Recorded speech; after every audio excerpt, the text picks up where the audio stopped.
Hello, and welcome back to another YouTube. So last week I talked about the binge eating cycle and sort of how it works and how one part of the cycle essentially leads to the other, which keeps it as a repetitive loop. So if you haven't watched that, go back to last week's video and you will be able to watch part one of this as well. Today we are going to focus on part two, and we're just going to dive deeper into the binge eating habits that happen and the triggers behind them, because as much as yes, binge eating works through a cycle of, as I discussed last week, you restrict essentially, then you're naturally going to crave after that restriction, then you're going to end up going into the binge, and then the guilt kicks in. Once the guilt kicks in, you punish yourself and you go back to restricting. So that's what we spoke about last week. So essentially what I'm trying to say in this video in particular is that even though yes, binge eating works through a cycle, there is still those triggers that can hit and you will still end up binge eating even though you might understand the cycle behind it. So I have my trusty whiteboard with me again today, and we are going to discuss the 5 main triggers that might lead to you binge eating. First one, most common one, being emotional. Okay, emotional eating happens all the time, and essentially what it means is that we start looking for food as a way and a means of comfort. Another one is environmental. Then we're going to speak about restriction, which we did cover a little bit in last week's episode. Habits is another one. It can be habitual when it comes to binge eating, and you might not be aware of it. And also your identity, the way you view yourself, the way you speak to yourself can and may lead to binge eating as well. So the first and biggest trigger for binge eating, as I said, is emotional eating. Stress, anxiety, loneliness, feeling like you're out of control, maybe lacking that purpose that you might have in life, potentially feeling like you're not good enough. All those emotions can lead to food being a coping mechanism. And that's all it is. And no, it's not because you're weak or you just don't have willpower. It's because your body, your mind are looking for ways to get your dopamine and serotonin hormones up, which are the happy hormones in our body. So as you can imagine, for example, when you're having a super stressful day, you're feeling lonely, you're feeling overwhelmed, you are naturally going to be feeling lower in yourself, and your emotions are going to be a lot lower. You're not going to be at your happiest. You're not going to be at your highest momentum. In our heads, sometimes we feel like food is what's going to make us happy, when in reality, we know that it's not. But the reason being for that is because we might associate food as something that does make us happy. We might associate food as a way of getting your dopamine and serotonin in through the likes of sugar, for as an example. And essentially what we're trying to do there is regulate our emotions through food. But what we want to do instead of like turning for food as a way of getting that dopamine and serotonin in is understanding that that's what your body and your mind is looking. You are feeling low, so you need to get your endorphins up, you need to get the happy hormones flowing, and you need to start feeling a little bit better in yourself, right? So rather than looking at food as a reward system, and this might come from our childhoods as well, like if a child is crying, or when you were a child, for example, and you were having a meltdown and you were crying, potentially your mom gave you the likes of chocolate or sweets to cheer you up. We start to look at food as a reward system and something that's going to make us happy and make us sort of like feel better. It can stem from childhood, it can stem from many other reasons as well, where we might end up eating emotionally. But once you understand that your body's just looking for serotonin and dopamine, what you want to do instead, when that food noise creeps in and it's really, really loud in your head and you're like, I need this to make me happy, think, what does your body actually need? So natural ways of getting serotonin might be getting some daylight, getting out in the sunshine, ringing up a friend and speaking to them about it, meeting up with a friend, getting somebody else's energy around you to make you feel better, and almost have that healthy boundary and healthy distraction in place to avoid you from binging out essentially and turning to food for that dopamine and serotonin. The second reason for potentially binge eating could be environmental. And what that means is like being in environments that might trigger your binges. Okay, so as an example, sometimes it might be something as simple as, you know, having the jar of cookies on your kitchen counter. So every time you walk past it, you feel the need to grab one. So sometimes the best thing to do in that situation is out of sight, out of mind. And as much as we don't promote restrictions, sometimes just putting it out of the way will be a healthy reminder that you don't have to eat every single cookie that is in that jar, you know. Sometimes it might be, for example, social plans and social events. Whenever you're out and surrounded by food, surrounded by drinks, sometimes our brain does this thing where it flips the button and you think, well, I'm gonna be eating out, I'm gonna be off track anyway, I'm gonna be on plan, so I'm just gonna go completely all out. The most important thing to remember in this instance is that food is always going to be there. Whether you eat it all or you leave some on the plate, food will always be there. You can go out and enjoy these social events, you can enjoy the food, but you don't have to eat for yourself and everybody else around you just because you're exposed to that environment. Even if other people are doing it, listen to your body, listen to your hunger cues, listen to your body in terms of if you're hungry, eat. Once you're full, stop eating. And it's being able to manage those emotions in around that and gain a better understanding about that as well. And sometimes it's just being in environments where you associate those triggers. For example, it's sitting on the sofa watching some Netflix in the evenings. Maybe it's something that you used to do, maybe in the past if you were binge eating, that it sort of triggers that activity in you again because that's when you used to do it. Or if it was emotional in the past, it triggers those emotions again. You sort of associate a binge with whatever it is that you're doing at that particular time or that particular environment or situation. And another super big one, which we did discuss quite deeply in part 1, is restriction. And essentially restriction could be one of the biggest culprits as to why you feel the need to binge eat, especially if maybe you're somebody that never really struggled with it in the past and it just starts happening almost out of the blue. If you've binged your whole life, it more than likely didn't come from restriction, but if it maybe started when you first went into a fat loss phase, when you did your first diet, when you first were told about, not being allowed to eat certain foods and other foods you are allowed, sort of having that comparison of good and bad foods. If it started with that, it will usually come down to restriction, okay? And the easiest way to break that is to understand that cycle, the restrict, crave, binge and guilt cycle that we discussed last week. And the reason being is because when it comes to restriction, if you're under eating, if you're telling yourself certain foods are good or certain foods are bad, if you're telling yourself you're not allowed certain foods, it becomes like the forbidden fruit and it's going to be the only thing you think about. It's going to consume your brain. The food noise is going to be so loud that whenever you get a taste for that particular food, you are going to go all out. You're going to just go absolutely mental and feel like you have no self-control around these foods. But in all reality, it's not the foods, it's maybe a lack of knowledge and understanding that you can eat absolutely everything you want in moderation.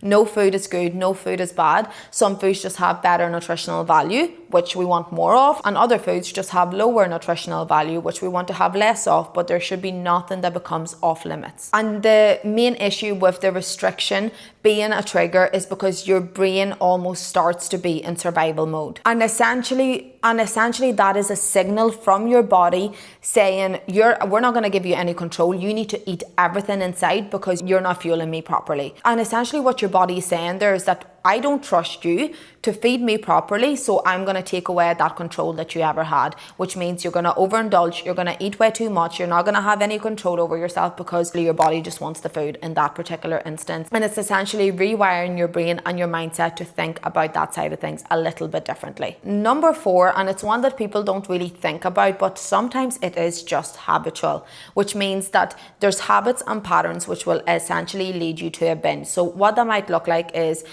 every time you have a cup of tea, you have a couple of biscuits, but you don't really have that control to keep it at 1 or 2 biscuits, so you end up having 6. Having the chill out time in the evenings when you're sitting on the sofa watching Netflix and associating that particular time with something like food. And it's a time where you usually eat or usually snack, and then you start the packet of crisps and you finish it because you almost feel like you need to be having something every single time you do that. And with that, habits can be changed, okay? Same way that bad habits can be turned into good habits, sometimes good habits can be turned into bad habits. But the biggest thing that I'm trying to address here is that we can change our habits. It's just going to take time. So it's not going to happen overnight. Habits form by repeating the pattern over and over and over again, okay? So every single time you do it, you're one step closer to actually forming a pattern. So for example, the first time that, you had a snack when you were watching TV in the evening, that didn't make you a binge eater. That didn't make you a snacker when you watch TV. When you did become a snacker or a binge eater when you're watching Netflix in the evenings is when you started doing it every single night and started repeating that action over and over again. So now it has become a habit. So we can rewire this again, okay? A lot of the time it'll come down to that hand to mouth action whenever you're eating, okay? So what you might want to do is have the cup of tea, but literally tell yourself, like, get the mini packs and put like 2 biscuits down as an example. It means no restrictions. You're still having the biscuits, but you're just not overindulging this time around. Okay, super, super important. Another thing is you might want to grab the likes of a Coke Zero, so you're still completing that action that you're used to, and you still associate the habit with what you usually do, but obviously you're not over consuming. You learn to gain control and stop associating downtime or like chill out time or whatever the case is with you feeling the need to like completely overindulge. The thing with habits and your brain loves routine, your brain loves pattern. So that's how habits are formed. So those bad habits that you feel like you're getting into currently, they can be changed. You just need to be patient with yourself. And the same way it became sort of like a bad habit, you can revert it back into a good habit. You just need to start repeating the action repeatedly until it starts to feel natural. And the last trigger that I want to speak about is identity. And identity is probably a little bit of a deeper one. I've actually done a full video on identity and how we perceive ourselves and how we act based off that. But identity is so important when it comes to binge eating. If you're somebody that constantly tells yourself, I am a binge eater, I just binge all the time, I can never stick to anything, I will never be in the shape I want to be, you will continue self-sabotaging everything that you want to achieve because you are telling yourself that this is just who you are. But the main thing to remember is here, you don't have to be somebody that has cravings all the time. You don't have to be somebody that binge eats all the time. You don't have to be somebody that feels like they have no control. But you need to stop telling yourself those lies, because the issue is your brain doesn't know the difference between fact and fiction. So you telling yourself, I am a binge eater, your brain doesn't know whether that's a lie or the truth. So it's just going to believe whatever it is that you tell it. So change the narrative when it comes to that. And essentially, when you're telling yourself these things, your behavior and your actions that you will partake in after telling yourself those things will confirm exactly what you've said. So if you're telling yourself, I am somebody that binge eats, your behavior and your actions afterwards when you do end up binge eating will justify that you are someone that binge eats. So like I said, we just need to change the narrative. You need to tell yourself that I do have control. I am someone that's in control of my food. I understand that there's no restrictions. I can have whatever it is that I want to have with no restrictions. I can have everything in moderation.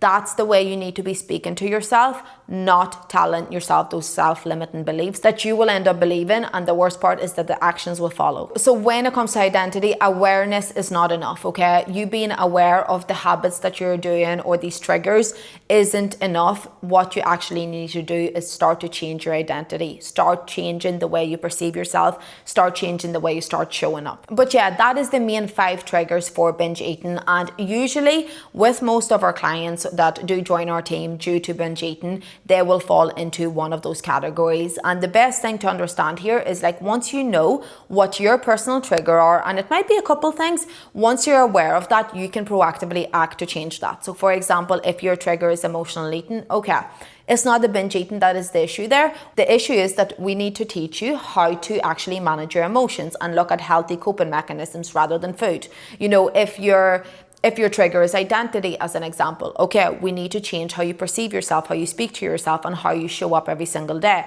If your trigger is environmental, okay, how can we make your environment as binge-free friendly as possible? You know, what changes need to be made maybe around your house, around your cupboards, maybe the social plans you're making. What do we need to change to make sure that the frequency of your binges naturally reduces? And again, if your trigger is coming from habits, as I said before, habits can be changed. It just takes time. And the way to change a habit is by repeatedly doing an action to make that change until it becomes natural. So you need to stay consistent enough to keep showing up for yourself in that type of way until it starts to feel natural. And just to sort of wrap that up, one thing I want to say is binge eating doesn't go away overnight. Okay, it doesn't. It takes time. You will still have your binges, you will still mess up every now and again, and you will still have that guilt and emotions that come with it. But every single time that happens, I want you to become more and more aware. So when the urge kicks in, I want you asking yourself, what was the trigger behind that binge? Was it emotional? What emotion was it? Was it stress? Was it loneliness? Was it